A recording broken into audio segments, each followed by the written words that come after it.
Yoonji sat in the observation deck of the Geneva space station, looking down at Earth below. The planet was beautiful from up here, spinning slowly in the darkness. She had been in this space station for 3 weeks, and every single day made her feel smaller and more nervous.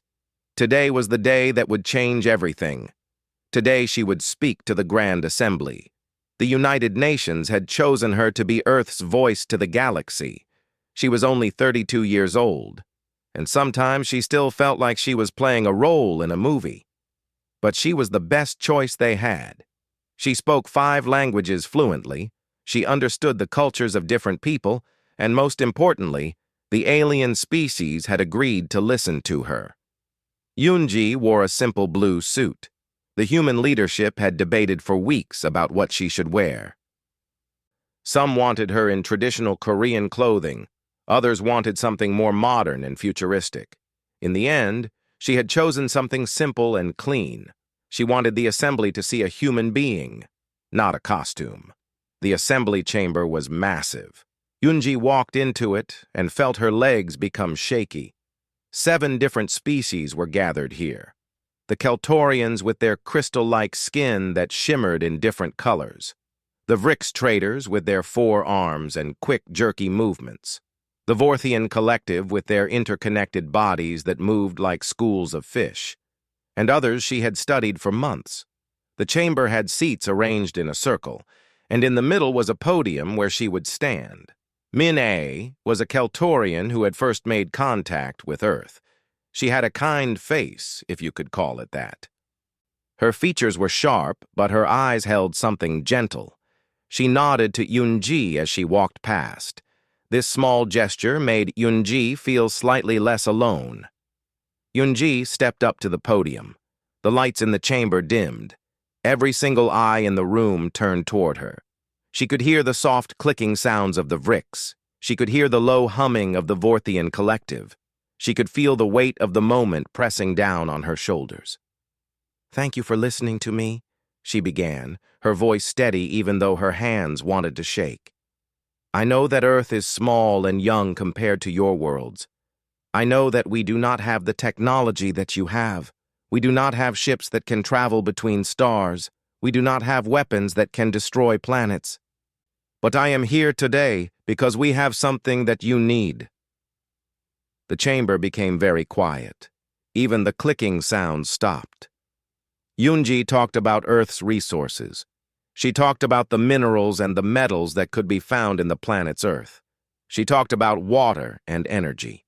She gave the assembly facts and numbers. She used all the training that the human government had given her. But as she spoke, she could see that the assembly was not impressed. They had heard about resources from thousands of worlds. Resources were not special. Then Yoonji made a mistake. Or maybe it was the best thing she could have done. She had been given a water bottle for the speech. It was just regular water, nothing special. But as she talked about Earth's energy and potential, her hand shook, and she knocked the bottle over. It spilled across the podium. "I am sorry," she said. But then she stopped. She realized something was happening. Several of the aliens were leaning forward, staring at the water. The Vrix were making sounds that the translator said was surprise. Even the Vorthian collective was making a strange motion toward the water, like they wanted to touch it. Yoonji looked at them carefully. Then she noticed something else. These aliens looked tired. Their skin seemed less bright than it had been when she first arrived. Some of them were sitting in a way that suggested they were not feeling well. They looked like they were not eating properly. That night, in her quarters on the space station, Yoonji called home. Her father, Tae-oh, answered the video call. He was in his restaurant in Seoul, and it was late morning there. He was wearing his chef's jacket, and he looked happy to see his daughter. "How is the big speech?" he asked in Korean. "It did not go well, Papa," Yoonji said. "I do not know what they want from us." Tae-oh smiled. He had a way of making problems seem smaller. "Do you want to eat something? I just made doenjang jjigae. You always loved that when you were young." Yoonji was not hungry, but she nodded anyway. Through the video call, her father began to describe the soup he had made. He talked about the soybean paste that he had bought from a special farm. He talked about the vegetables that he had cut into perfect pieces. He talked about the way the soup smelled when it was ready. He talked about the tiny dried anchovies that gave the soup its special taste. As he talked, Yoonji found that she was feeling hungry. She could almost smell the soup through the video screen. She could almost taste it.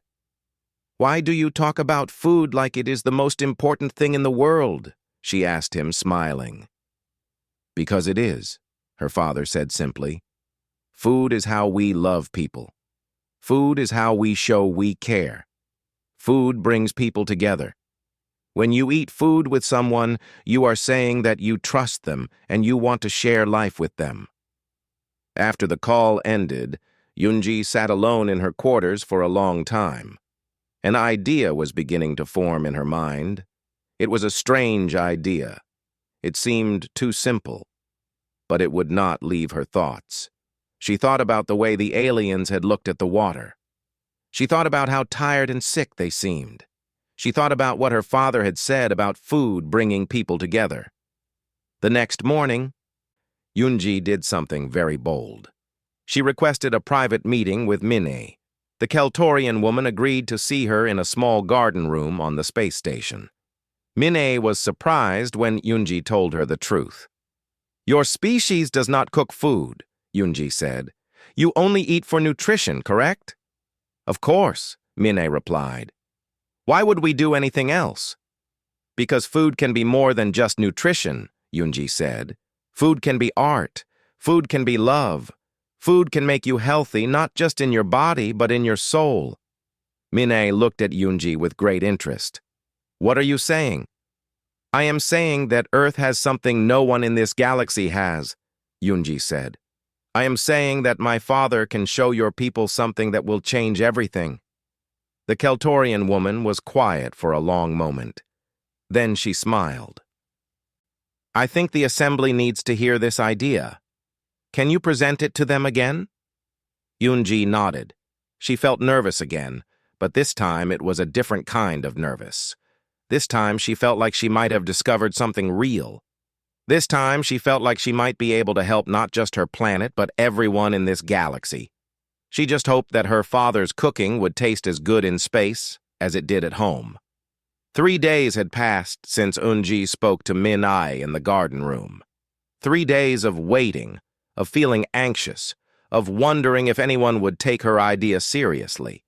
But then the message came. The assembly wanted to hear her proposal again. This time the meeting was called an emergency session. The word emergency made Yoonji think that maybe, just maybe, people were interested in what she had to say. The assembly chamber was filled with the same 7 species, but this time the mood was different. There was energy in the room. The Vricks were clicking rapidly. The Vorthian collective was moving in quick, nervous motions. Even the usually calm architects were adjusting their body positions. Yoonji took her place at the podium. She had prepared carefully for this moment. She had thought about what words to use and how to explain something that seemed so simple, yet so strange to these advanced aliens. 3 days ago, I made an error, she began. I spilled water on this podium, and I saw something interesting happen. I saw that some of you reacted to the water. I saw interest in your eyes. She paused, letting the silence fill the chamber. That reaction, Yoonji continued, made me think about something my father told me. My father is a cook. In my world, a cook is a person who prepares food. Food is what we eat to survive. But in my family, food is much more than that. Food is love. Food is art. Food is a way to bring people together and make them happy. The architects made a low sound that the translator said was confusion. I noticed something else, Yoonji said. I noticed that many of you do not look healthy. Your skin is not as bright as it should be. You move more slowly than you should. Some of you seem to be in pain. And I think I know why. Min-ae leaned forward with great interest. You eat only for survival, Yunji said. You eat only for nutrition. Your bodies have what they need, but your spirits do not. You are hungry in a way that regular food cannot fix. You are hungry for something that makes life worth living. The chamber became very loud with sounds and movements. The clicking, the humming, the strange calls of the other species all mixed together. It took several minutes for Mane to quiet them down. "This is interesting," said a Vrix trader named Keseth, whose forearms moved expressively as he spoke. "But what can Earth possibly offer that we cannot create ourselves? We have scientists. We have technology. We can make any food we want." "But that is exactly the problem," Yunji said. "You can make food perfectly, but you do not know how to make food with love. You do not know how to make food that tells a story. You do not know how to make food that makes people feel like they belong to something greater than themselves." An alien called a Vorthian, which was really a collection of smaller creatures working as one mind, asked through its translator, "Are you saying that Earth has this knowledge?" "Yes," Yunji said firmly. "And my father can teach you. He can show you how to cook. He can show you how food can heal wounds that no medicine can touch." Keseth stood up. "This is nonsense. We do not need to spend time on such frivolous things. We have important trade to discuss. We have planets to protect. We have work to do." "With all respect," Yunji said quietly, "I think you are wrong. I think you need this more than you need anything else. Because every single one of you looks sad, and food made with care and love can make you happy again." The Vrix trader looked angry, but before he could speak, Min A stood up. "I want to see this," the Keltorian said. "I want to meet this father who can make food that heals the spirit, and I want to taste what he has created." "This is a waste of time," said another alien, a tall creature with many eyes called a Zentor. "I vote we dismiss this topic and move on to real business." But Min A held up her hand. "I am using my right as a council member to request a special session. We will set up a kitchen. We will invite Yunji's father, and we will see if her words have any truth to them. After that, we can decide if this is important or not." Keseth made an angry clicking sound, but he could not overrule Min A. The law of the assembly was clear. Any council member could request a special session, and so it was decided.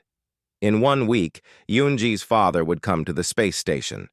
Yunji felt both excited and terrified. She called her father that same day. "Papa," she said when he answered the video call, "would you come to the space station? Would you come and cook for aliens?" Teo looked surprised. "What do you mean, daughter? Cook for aliens? Are they good people?" "I do not know," Yunji admitted. "But they need to learn something. They need to learn what you know about food and love and bringing people together." Her father was quiet for a long moment. Then he smiled. "If they need to learn this, then I must go. Pack what I need?" "Yes," Yunji said. "Bring your recipes. Bring your techniques. Bring everything that makes you a great cook." "No," her father said, and his voice was very serious now. "I will not bring those things. Those things are not what makes me a great cook. What makes me a great cook is my heart. And my heart I can take anywhere." When Teo arrived at the space station 1 week later, he was a simple man in simple clothes. He carried one small bag that contained some of his favorite cooking tools. He carried an old notebook that had recipes written in his handwriting, and he carried something else that was not visible but was very important. He carried the memory of every person he had ever cooked for. He carried the love of his daughter. He carried the hope that food could change the galaxy. Yunji hugged her father tightly when she saw him. She could smell the familiar scent of garlic and sesame oil on his clothes. "Are you ready?" she asked him. Teo looked around at the strange space station with its metal walls and bright lights and aliens walking past him. He looked at his daughter's nervous face. Then he looked into her eyes and smiled. "A cook is always ready," he said, "because a cook knows that food is the most honest way to speak to another person. Food speaks what your heart feels. Food tells the truth. And the truth, my daughter, has no language barrier. The truth can be tasted by anyone, anywhere." Minnie appeared then, her crystal skin shimmering under the lights. "Come," she said to Teo. "We have prepared a kitchen for you. The other council members are waiting. They are hungry." Teo nodded and took his daughter's hand. Together they walked toward the kitchen, and even though Yunji could not see the future, she felt like something important was about to happen. She felt like her father's cooking might change everything. She felt like Earth's place in the galaxy was about to be discovered, not because of weapons or technology, but because of something much simpler and much more powerful: food. The kitchen on the space station had been designed by very intelligent scientists. It could cook almost any kind of food from any planet. It had machines that could heat and cool with perfect precision. It had storage areas that could preserve ingredients for hundreds of years. But when Tayo walked into it, he shook his head. "This is too much," he said simply. "I need something simple. I need fire. I need water. I need a knife and a cutting board." Yunji translated for Min-ai, who looked confused. "But we have technology," the Keltorian said. "We have machines that can do everything." "Exactly," Teo replied. "Machines can do everything, but machines cannot cook with love. Machines cannot understand the soul of food." "I will not use your machines. I will cook the way I have always cooked." They found Teo what he needed: a simple stove, a large pot, a sharp knife, and a wooden cutting board that was old and worn from years of use. When he held that knife, something changed in his face. He looked like a warrior preparing for battle. He looked like an artist standing before a blank canvas. "What will you make?" Min-ai asked. "Doenjang jjigae," Teo said. "It is a simple soup from Korea, from my home. It is made from soybeans that have been transformed into a special paste. It is made from vegetables. It is made from water and salt. It is made from love for the people who will eat it." He began to work. First, he cut the vegetables. His knife moved smoothly, quickly, each piece the perfect size. The Vrix trader named Kesseth, who had been so angry at the assembly meeting, watched from the corner. Kesseth had come to the kitchen planning to complain and to stop this nonsense, but he could not look away. Teo heated water in the pot. He added the soybean paste, and immediately the kitchen was filled with a smell that seemed impossible. It was deep and complex. It was rich and warm. It was the smell of history and tradition and home. "How does your machine make this smell?" Teo asked Min-ai. "This smell is made by time and care and the love of my ancestors." Min-ai could not answer. She was staring at the pot like it held the secrets of the universe. As Teo worked, other people began to arrive in the kitchen. Word had spread through the space station. The humans were cooking something strange. Other council members came. Scientists came. Even some of the support staff from different planets came to watch. The Vorthian collective, which was made up of many smaller creatures with one shared mind, flowed into the kitchen like water. The architects, who usually only cared about logic and mathematics, came to observe. The Zentor, with the many eyes, looked in through a window. When the soup was finally ready, Teo tasted it carefully. He added a little more salt. He added some fresh green onions that he had chopped at the last moment. Only when he was completely satisfied did he begin to serve it. He had prepared small bowls for each species, sized for their bodies. For the Vrix, he made sure the soup was hot enough. For the Keltorians, he understood that they preferred food that was very flavorful. For the Vorthian collective, he served it in a special way so that many of the smaller creatures could eat together. When Kesseth took his first taste, something remarkable happened. The Vrix trader, who had 4 arms and who usually looked angry and quick, became very still.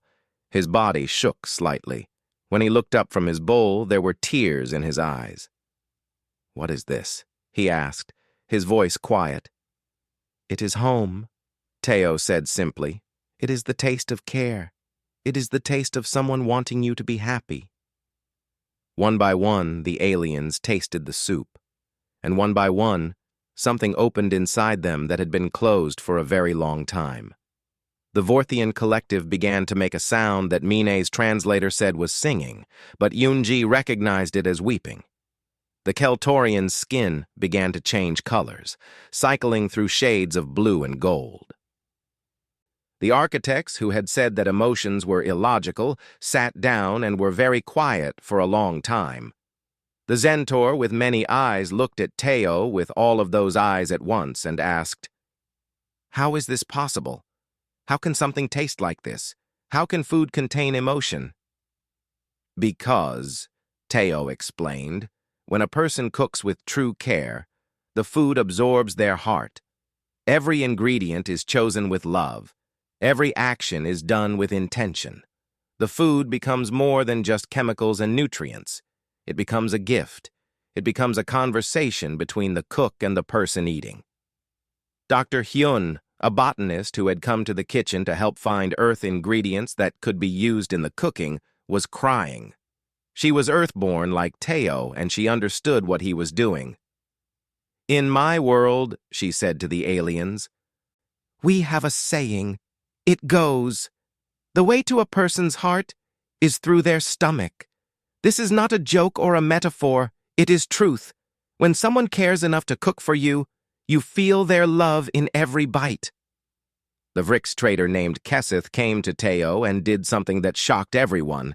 A Vrix never touched other beings. It was against their culture. But Keseth reached out with one of his 4 arms and gently touched Teo's shoulder. "I have lived for 237 Earth years," Keseth said, his voice breaking with emotion. "In all that time, I have never felt what I felt in that bowl of soup. I have made deals worth billions of credits. I have traveled to hundreds of worlds. But I have never tasted joy before. What you have given us, human, is more valuable than all the wealth in the galaxy." Teo smiled and placed his hand over the Vrix's arm. "Then you understand now," he said. "You understand that food is how we show that we see each other. Food is how we say, 'You matter to me.' Food is how we make a family out of strangers." Mine asked the question that everyone in the kitchen was thinking. "Can you teach us? Can you teach us how to make food like this? Can you teach our people how to cook with love?" Teo looked at his daughter. Yunji saw hope in his eyes.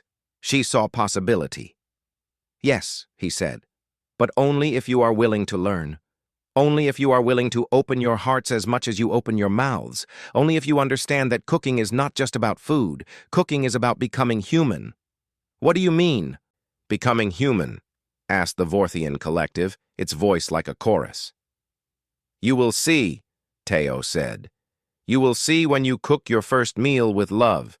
You will understand when you feed someone and see them smile. You will know in your heart, without anyone needing to tell you, that this is what makes life worth living." The kitchen fell silent except for the sound of the soup still simmering on the stove. And in that silence, something changed. Something that would reshape the galaxy was beginning to grow. In the days after Teo's first meal, everything changed. The story spread through the assembly like a wave. Delegates who had not been in the kitchen heard about the soup that made the great trader Keseth cry. They heard about the Vorthian collective that sang in joy. They heard about food that could touch the soul. But not everyone was happy about what was happening. The Valorian collective controlled much of the trade in the galaxy. They had become rich and powerful by selling resources and controlling who could trade with whom. For centuries, they had made decisions about which worlds could grow and which would stay poor. When they heard about Earth's cooking and about the special agreement that Minai was proposing, they became very angry. A Valorian representative named Zorkax came to the assembly chamber. He was tall and dark, and his voice sounded like stones grinding together. "This is madness," he declared. "You are taking a frivolous thing called cooking and acting as if it is important to our galaxy. Food is food. It keeps us alive. That is all it should do." Mine stood to defend her position. "With respect, Zorkax, you are wrong. The human has shown us something that we have forgotten. We have forgotten how to enjoy life. We have forgotten how to connect with each other as more than just traders and politicians." "Exactly," Zorkax said coldly. "And this is exactly why the Valorian Collective is threatening to withdraw all trade with any planet that supports this Earth agreement. If you want to stay wealthy and safe, you will stop this nonsense. You will reject the human proposal. You will return to doing what matters." The chamber became very quiet. Everyone understood what Zorkax was saying. The Valorian Collective was very powerful. To lose their trade would hurt many worlds. It would hurt their economies. It would hurt the lives of billions of people who depended on the trade routes that the Valorians controlled. Several council members looked uncertain. They whispered to each other. They looked worried. Yunji felt her heart sink. It seemed like her father's beautiful gift was going to be rejected because of politics and power and fear. She went to find her father in the small room where he was staying on the space station. Teo was sitting by a window looking out at Earth below. When his daughter came in, he did not seem surprised. "They are afraid," he said without turning around. "How do you know?" Yunji asked. "Because I have worked in my restaurant for many years," Teo said. "I have seen people afraid. Fear has a smell. Fear has a sound.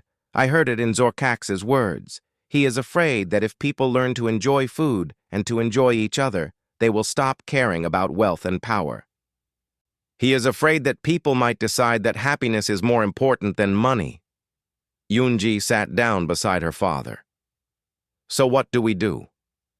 "We do what we have always done," her father said simply. "We cook. We show them that they are wrong. We show them that the heart is stronger than fear." The next day, Teo requested permission to cook a special meal for the council members who were uncertain.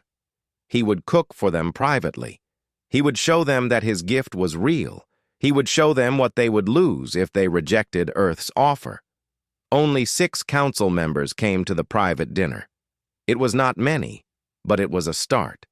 They sat around a table that had been adjusted for all their different body types and needs. They sat in silence, not knowing what to expect. Teo had prepared a feast.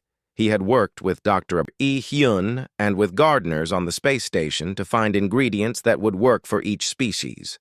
For the Keltorians, he made a dish with crystal vegetables that sparkled in the light. For the Vrix, he made something spicy and complex that told a story on the tongue. For the Vorthian collective, he made food that could be shared among the many smaller creatures, food that celebrated their unity. But before anyone could eat, Teo spoke. "I want to tell you a story," he said. "When my daughter was born, I held her in my arms, and I felt afraid. I thought, how can I protect this tiny person from the dangers of the world? How can I make sure she is happy? How can I be a good father?" The aliens listened carefully. "I realized that I could not protect her from everything," Teo continued, "but I could cook for her. Every meal I made for her was a promise. It was a promise that I loved her. It was a promise that I would take care of her. It was a promise that no matter what happened, she would never be alone because I would feed her with my own hands." Yunji felt tears in her eyes as she listened to her father speak. "Now I see that the entire galaxy is like my daughter," Teo said. "You are hungry, not for food in your stomach, but for food in your hearts. You are hungry to know that someone cares about you. You are hungry to feel like you belong to something that is bigger than yourself. And I want to make that promise to all of you. I want to cook for you. I want to feed your hearts as well as your bodies." One of the council members, A Keltorian named Jiho, who was Mine's cousin, began to cry. Her crystal skin turned colors that showed her sadness and her joy all at once. "When I eat this food," Jiho said, "I feel like someone is saying to me, 'You are worth caring for. You are worth my time and my effort. You are important.'" Another council member, a Vrix who had traveled for so long that he could barely remember his home world, said, "I have traded in 100 ports. I have made contracts in 1,000 places. But I have never felt like I belonged anywhere. This food makes me feel like I belong. This food makes me feel like Earth is home." Even the most skeptical council members could not deny what was happening. As they ate, something opened inside them. Walls that had been built over centuries began to crack. They began to understand why the human offer was so valuable. After the meal, Jiho came to Tayo with determination in her eyes. "I know what we must do," she said. "Jorkax uses fear to control the council, but what you have shown us is stronger than fear. What you have shown us is hope. We will stand with you. We will tell the others what we have felt. And we will not be afraid." Teo bowed to the Keltorian woman. "Thank you," he said. "Thank you for understanding. Thank you for being brave." That night, Yunji sat with her father again. They did not speak much. They did not need to. They simply sat together, father and daughter, looking out at the stars. And somewhere in the darkness, Earth was waiting. Waiting for the galaxy to discover that the most powerful thing in the universe was not weapons or technology or power. It was love. And love, they both knew, tasted like home. The assembly chamber was full on the day of the final vote. Not just the regular council members, but observers from every planet.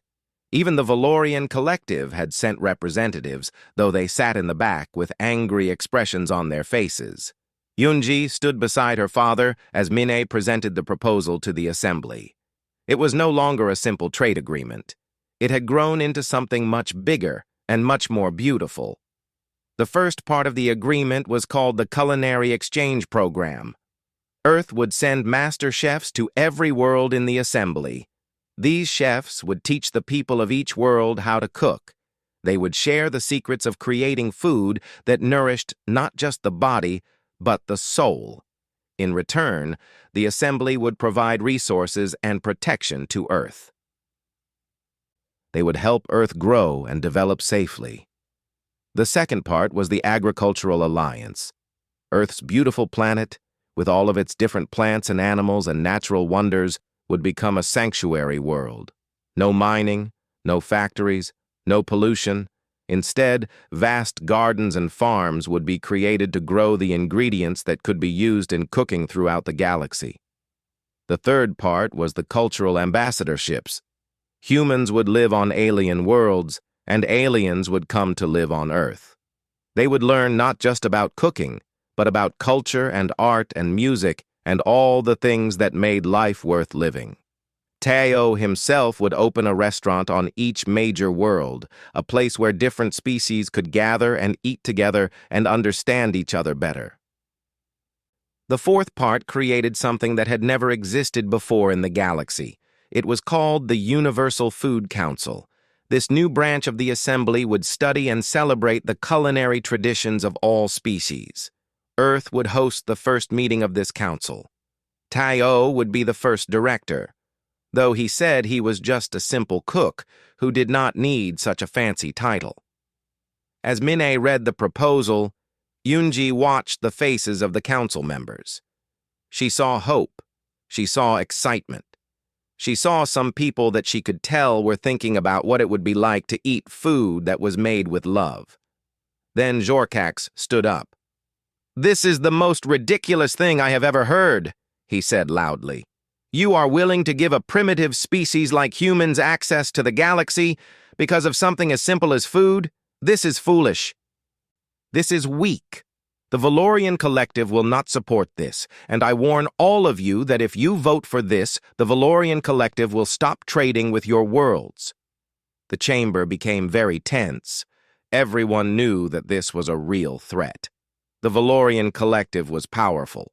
To lose their trade would hurt. But then something unexpected happened. Keseth, the Vrix trader who had cried when he tasted Teo's soup, stood up. "I am a Vrix," Keseth said, his forearms moving expressively. "My people are traders. We understand money and profit and business better than almost any species in the galaxy. And I am here to tell you that this deal is not about giving something away. This deal is about receiving something that is worth more than all the wealth in the galaxy." He looked directly at Zorkax.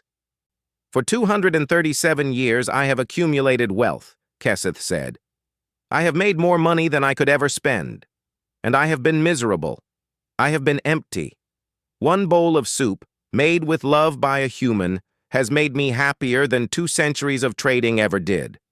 The human is not asking for our protection and our resources. The human is offering us a gift. The human is offering us the chance to feel alive again." Another council member stood up. It was Ji-Ho, the Keltorian woman who had understood after the private meal. "I stand with the human," she said. "I stand with the traders and the scientists and all the species that understand that life is about more than just survival. I will vote yes." One by one, council members stood up. Some spoke long speeches about the importance of the agreement. Some simply said, "I vote yes." The Vorthian collective sang their yes in harmony. Even some of the Valorian representatives looked uncertain, as if they were beginning to question their leader's decision. Finally, it was time for the official vote. Min-I called for the vote to begin. "All in favor of the Earth Agreement, which includes the Culinary Exchange Program, the Agricultural Alliance, the Cultural Ambassadorships, and the establishment of the Universal Food Council, please vote now." The voting was done through a technology that registered each council member's decision instantly. Light appeared in the center of the chamber, bright light that grew brighter and brighter. When the voting was complete, everyone could see the result. It was unanimous. Every single council member had voted yes. Even some of the Valorian representatives had changed their minds at the last moment. Zorkax stood up with rage on his face. "You are all fools," he said. "You will regret this decision. You will regret the day you chose the primitive humans over the strength of the Valorian collective." But even as he said this, Yunji could see that his anger was just fear. He was afraid because he realized that the things that had made him powerful in the past were no longer the things that mattered. In a galaxy where people wanted to be happy instead of just rich, his threats meant nothing. Teo walked to the center of the chamber. He bowed deeply to the assembly. Then he spoke in a voice that seemed to fill the entire room. "Thank you," he said simply. "Thank you for understanding that food is more than just nutrition. Thank you for understanding that people of all species need to feel loved and cared for. I promise you that we will honor this agreement. We will teach your people how to cook. We will teach your people how to find joy in simple things, and we will make sure that every meal cooked in every kitchen in this galaxy will carry with it a promise that you are loved, a promise that you matter, a promise that you are not alone." The assembly erupted in sounds of approval.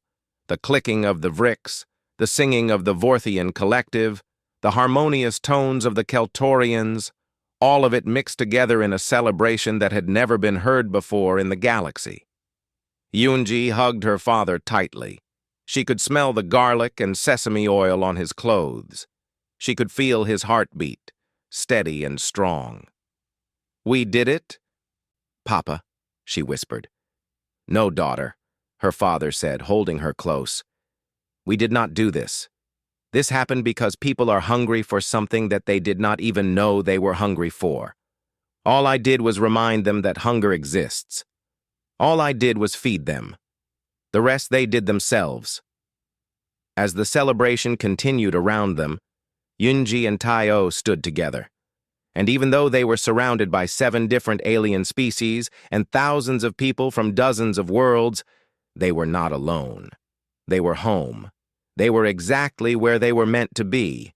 because they had discovered the most important secret in the entire galaxy. They had discovered that love could change everything, and that love, when shared through food, could unite worlds and bring hope to beings who thought they had forgotten how to feel hope. The age of Earth had begun, and it began not with weapons or technology, but with a simple bowl of soup and a father's love for his daughter and for everyone who had ever felt lost and alone in the darkness of space.